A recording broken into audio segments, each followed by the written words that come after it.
oyentes de Radio Separado? Volvemos a encontrarnos como cada 2 semanas con Alicia Benmergui en Argentina para seguir hablando de la historia de las diásporas. ¿Qué tal, Alicia?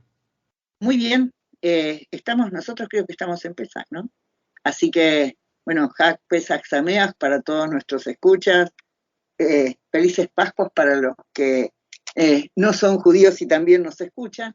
Y bueno, dispuesta a seguir con esta historia que por lo menos para mí es fascinante sobre los que filmaron, los que fotografiaron, los que trabajaron en esta historia de la creación de un Estado judío, porque han habido tantos testimonios, de hecho los hay, y parece que siempre se siguen encontrando pedazos de películas o cosas donde se puede advertir o se pueden hallar imágenes de hechos absolutamente desconocidos. Nosotros en este momento lo que estamos es continuando un poco la historia de lo que había de la escuela Betzalel, donde se enseña fotografía y después se enseña filmación, pero bueno, de todos estos que fueron y filmaron la historia de Israel. Y entonces yo creo que en este último texto, no lo creo, lo sé, hace algunos años yo estaba mirando televisión, a mí me gustan mucho algunas, las documentales me gustan mucho, y esa era extremadamente interesante porque era sobre la historia del cine. Y de repente estoy mirando y ahí lo que se ve es una muy vieja locomotora lanzando vapor y todo eso que está a punto de arrancar, y entonces lo que cuentan en esa historia es que eso era en Jerusalén. En el siglo pasado, cómo estaban, lo filmaron era una filmación sobre el tren que recorría toda una zona de lo que ahora es Israel y también sus estaciones. En un texto que yo mandé hace algún tiempo, hablaba de cómo los judíos, un judío sefaradí, había estado en las tratativas de crear ese ferrocarril que recorría toda esa región. Y bueno, eso fue filmado, era un operador de los hermanos Lumière que se ocuparon eso, y me resultó tan curioso y tan interesante que me lo guardé en la memoria, y bueno, después encontré las estaciones que estaban y las filmaciones. Y bueno, esto es una de las primeras filmaciones que se hace sobre lo que pasó ahí en el Ishu. Y no es una filmación de cineastas judíos, porque lo cierto es que digamos como que, bueno, Israel era Tierra Santa, o es Tierra Santa. Acabamos de terminar Pascua y entonces sabemos que es, bueno, un lugar donde van a filmar muchos los cristianos que hacían peregrinaciones y cristianos de todo orden, estoy hablando de todas las denominaciones, y entonces iban y filmaban porque además esto era parte de la historia bíblica. Los judíos empiezan a desarrollar esto. Encontré un texto bastante interesante, ahí nombré a la autora, y entonces ella dice que mientras que el sionismo se desarrolló en tanto se desarrollaba el cine, donde tomaba empuje, y entonces hace una comparación y dice, bueno, cómo nace Hollywood, que los principales creadores de los primeros estudios y los primeros directores y todo esto y productores fueron judíos. Dice, y eso hace un contraste muy grande con la historia de lo que era ahí en el Ishuv, donde dinero no había, era lo que faltaba para desarrollar todas estas imágenes. Y bueno, hay una cosa muy, muy interesante donde cuenta que para principios del siglo XX hubo un joven polaco que hace todo un esquema para hacer filmaciones y para desarrollar todo y las imágenes y se las ofrece a la oficina de sionista, y entonces a los estudios. Y entonces acá lo que queda claro es que se intenta hacerlo, se manda, Herzl mandó una cámara a Jerusalén, pero parece que no fue muy exitosa el emprendimiento, y bueno, eso fue como dejado de lado. después, bastante tiempo después, se retoma eso, pero mientras tanto el tema de las filmaciones quedó en manos privadas. Murray Rosenberg, que era un judío inglés, y Vendor y todos estos, que lo van a tomar como una iniciativa propia. Poco después de un tiempo se dan cuenta la importancia, el Fondo Nacional Judío se da cuenta de la importancia que tiene toda esta propaganda, todo esto que se puede elaborar y difusión de lo que está pasando ahí en lo que en ese momento es la Palestina judía, y es anterior al mandato y después es posterior también al mandato inglés, y entonces sí se van a hacer ya filmaciones financiadas por el Fondo Nacional Judío y otras instituciones, creo que Keren Ayesot también.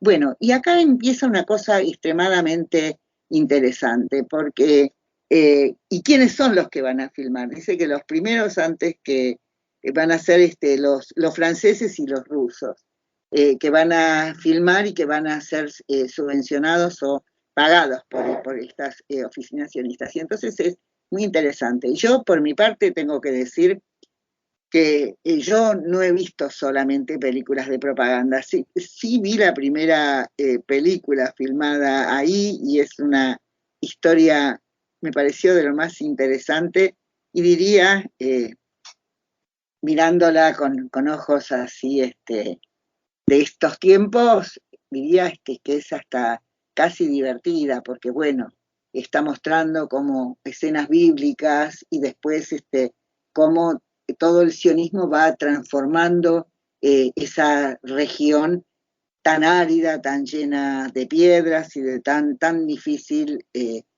cultivar. Cierto que había lugares que no, pero la mayor parte de lo que era en ese momento Israel era así. Y bueno, lo que debo decir es que estas películas son absolutamente ideológicas. Y dice que hay dos judíos que vinieron no sé si de Rusia. Yo siempre tengo muy claro, creo que eran ucranianos, me parece. Rusia va a ser, los judíos van a vivir en Rusia después de la revolución bolchevique. Y además después, cuando llega Stalin, mucha libertad para mostrar cosas judías o hacerlas, tampoco es que las había. El tema fue mientras estuvo Lenin. Después la cosa se hizo mucho más ardua y difícil. Y bueno, y entonces lo que ellos filman es todo, y eso a mí me parece, también es algo que yo noté, también incluso en la historia de mi pueblo, de cómo se hacían las reuniones y todo eso, y que eran una copia, digamos, de los estilos socialistas o que se estilaban en aquella época, y de propaganda. Entonces, por ejemplo, hay uno que fue Alexander Ford, que fue a filmar, y él filma una película, creo que es en los años 20 o 30, no me acuerdo bien. Por supuesto no se llamaba Alexander Ford ni nada de eso, creo que era un judío polaco que había trabajado también con los comunistas, y hace una película que se llama Sabra, y todas tienen una cosa así de propaganda de cómo el sionismo va transformando no solamente la de él, sino de estos dos rusos que se dedican a esta filmación, a estas filmaciones, de cómo el sionismo va transformando estas tierras y cómo se va industrializando y todo. Y lo que se dice es que también esto se lleva a todos los países donde viven judíos, y cómo los judíos son un público ávido de ver toda esta transformación, y bueno, porque es una esperanza judía que se abría, más allá de, no sé si todos los judíos en ese momento eran tan sionismo, pero el sionismo fue una especie de, no solo de ilusión, fue el sueño, y fue eso que dijo Herzl, fue la utopía de los judíos que se pensaba y se veía como algo que podía llegar a ser cumplido en ese siglo XX. Desgraciadamente, mientras tanto, antes ocurrió la Shoah. Pero bueno, y entonces en todas estas películas hay todo un sentimiento, y además no solo un sentimiento, un propósito, que es explicarle a los judíos cómo estos judíos que están viviendo ahí en el Yishuv pueden llegar, están transformando esa tierra para que los judíos vengan a vivir ahí. Yo debo decir que mientras busco ese material, encontré muchísimo otro. No sé, Jorge, si vos vas a tener ganas de que miremos esas otras cosas que encontré, porque a mí me sorprende la cantidad de fotógrafos y de gente que filma de un modo también privado. Pero también debo decir que hay algo que pasó en Europa y pasaba, sí, sobre todo pasaba en Europa durante esos inicios del siglo XX y lo que siguió después. Es la cantidad de fotógrafos judíos que va a haber, y muy importantes algunos de ellos. Estoy hablando después de Robert Capa, que es el que filma la Guerra Civil Española, y muchos de ellos. Chim Seymour, que se cambia el apellido, que era un judío polaco, que son los que se van a convertir en grandes fotógrafos y grandes periodistas gráficos, porque se lo llama periodismo gráfico a eso que están haciendo, porque no solamente trabajan en temas judíos, pero ellos eran judíos y eran sionistas. Y digo, bueno, esto tiene que ver sobre las cosas que ellos filman en ese Israel que después va a ser recién creado, y un montón de curiosidades y todo eso que uno se sorprende mucho cuando lo ve. A mí me parece así. Y bueno, ¿y esto por qué es así? Bueno, tiene que ver con que los judíos, después de la emancipación, se insertan y se dedican a tareas o a cosas donde no hay no está, donde pueden insertarse, donde pueden llegar a trabajar. ¿Por qué? Porque digamos como que la emancipación les abre caminos nuevos a los judíos, y no es que esos judíos son recibidos con los brazos abiertos, eso de integrarse a una sociedad abierta, para nada. Hay universidades, cuando empieza la inmigración a Estados Unidos, eso en Europa por supuesto que pasaba, en un montón de lugares, donde había padres que podían darles una educación mejor a sus hijos, en institutos privados, en las universidades.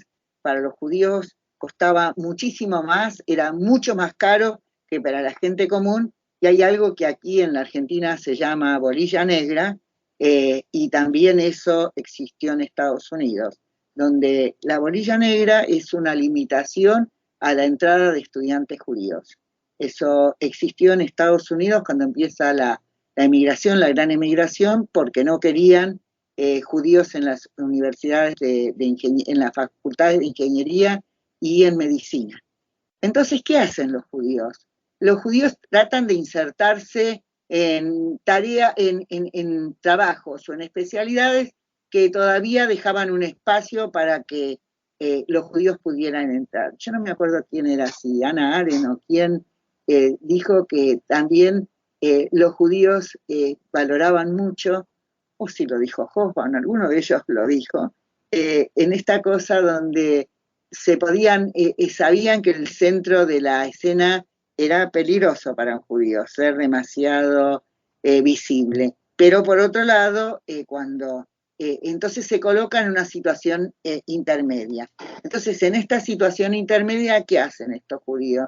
Bueno, van a ser empresarios teatrales, o se dedican, o van a ser fotógrafos. Hay padres que tienen una situación económica que les permite comprar a los hijos, en algo que es bastante novedoso por esos tiempos, una cámara fotográfica. Y muchos de estos judíos se dedican a hacer, pero sobre todo en Alemania va a ser así, pero también en otros lugares. Está la historia de Chim Seymour, ahí en Polonia, a hacer periodismo gráfico.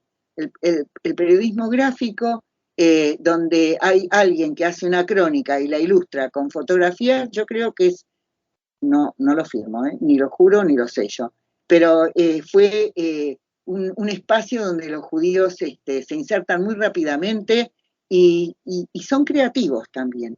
Y bueno, esto pasó en un montón de campos. Perdón que estoy dando esta información anexa porque digo, no es nada extraño que después los judíos en un país como es Israel, pero no solo en un país, después el tema de todo lo que va a suceder en esa creación previa de un Estado judío, donde se van haciendo universidades, donde se crea la universidad hebrea en los años, en el periodo de los años 20, entre los 20 y los 30, y toda una serie de cosas van a ser filmadas, ya sea por la organización sionista, por la organización sionista, o si no, directamente por alguien que cree que eso, como hizo con la llegada de Allenby Bendor, porque se dan cuenta de la importancia que tiene registrar estos eventos. Están mirando, y eso también explica que haya muchos fotógrafos judíos. Hay alguien que dice, bueno, pero eso no hace a la fotografía judía. No, no lo hace, pero son judíos que tienen una mirada atenta, porque bueno, es alguien que tiene, hay alguien que dijo, no sé quién fue que lo dijo tampoco, no me lo acuerdo, si fue Hoffman o quién fue, que dijo que el judío tiene una mirada puesta entre el adentro y el afuera. Es, por un lado, alguien que pertenece a esa sociedad, pero con una mirada de alguien que tiene una cuestión, no sé si solo crítica, sino que sabe que no está demasiado ni aceptado ni entrenado. Y por eso esa es una de las explicaciones de estos grandes fotógrafos judíos. Muchos de ellos son muy importantes. Si querés, en una próxima charla podremos hablar de quiénes fueron ellos. Me imagino que ustedes en esa programación que tienen seguro no habrán faltado las menciones a muchos de ellos. Y bueno, también esto tiene que ver cuando hace Hollywood, por qué lo hacen, la manera en que lo hacen y todo lo que les pasa a estos directores judíos. Y bueno, entonces tenemos, con respecto a lo que va a ser Israel, qué sé yo tengo filmaciones me imagino que ustedes también las tienen, donde se ve cómo se crearon los primeros kibutzim, las primeras granjas, cómo plantaron las primeras los primeros árboles, cómo van a instalar las primeras casas. Es todo una historia que es una historia gráfica y que permite además hacer esas comparaciones entre lo que es el Israel actual y lo que y dónde y cómo empezó. Y hablando de todo eso, vos me dijiste el otro día que lo que vamos a contar lo vamos a contar en otro momento, porque yo tengo la vez pasada conté que hubo la Primera Guerra Mundial, tuvo su desarrollo, algunas batallas importantes tuvieron lugar ahí en lo que ahora es Israel, y eran cuerpos que venían desde Nueva Zelanda, de soldados, de batallones de Nueva Zelanda y de Australia. Bueno, y con respecto a eso hay toda una historia que la vamos a contar en otro momento, pero también están registradas todas las fotografías, algunas filmaciones, y cómo los habitantes judíos participaban en estas cosas, y entonces lo que hay es el contraste en esas pequeñas colonias, porque son pequeñas colonias, donde se ve que es una vida muy dura y rústica la que tienen estos judíos, y cómo son estas grandes ciudades llenas de edificios ahora que son sorprendentes. Y a mí me parece, no sé, tal vez es una mirada anacrónica ya la mía.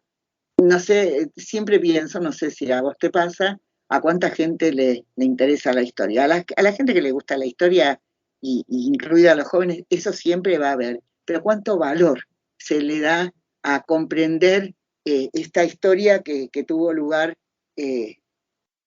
hace, bueno, ya han hecho más de 100 años, en el 17, cuando entra ahí Allenby, empieza el mandato británico, pero todo lo anterior, de cómo era la Jerusalén, donde los hombres usaban fez, donde había muchas mujeres judías, viudas, viviendo en esa Jerusalén que era una ciudad muy vieja y muy primitiva, todas esas cosas están fotografiadas y están de alguna manera, y es muy valioso el contraste y es entender.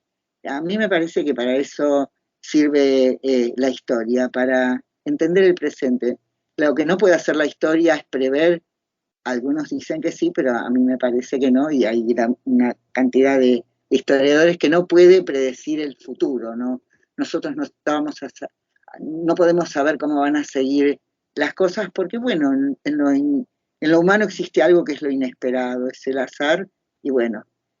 Y la otra cosa que tengo para decir es que tampoco, porque la gente todo el tiempo acostumbra mucho a decir que la historia se repite. No, la historia no se repite porque nunca son las mismas circunstancias, ni nunca es el mismo contexto en que los hechos tienen lugar. Así que no hay esa cosa como de espiral que siempre volvemos al lugar de donde salimos. No, no es así. Y la otra cosa que también es impresionante es los testimonios que van a tomar los judíos, lo que pueden. Cuando se hace la brijá, las aliot clandestinas, todo eso que también hay, que para mí también son muy sorprendentes esas imágenes y muy valiosas. Bueno, no sé, Jorge, si querés que sigamos hablando de esto. No, yo creo que es un tema que hemos abordado también en otras 2 entregas y que realmente nos anuncia ese nuevo tiempo que muchos de estos personajes estaban tratando de retratar a través del cine y la fotografía, ¿no? Así que me imagino que dentro de 2 semanas seguiremos adelante con este repaso a la historia más reciente de las diásporas judías. Hasta entonces, muchas gracias. No, gracias a vos y a ustedes por poder contar estas historias, a veces entremezcladas pero bueno, la historia no es algo prolijito y ordenado, sino que es una mezcla de muchos acontecimientos que a veces tienen lugar a la vez. Como dijo esta historiadora o esta escritora que dijo, bueno, mientras se desarrollaba el cine, el sionismo también, ese era el tiempo del sionismo. Con consecuencias diferentes. Bueno, hasta nuestro próximo encuentro y bueno, fue un placer.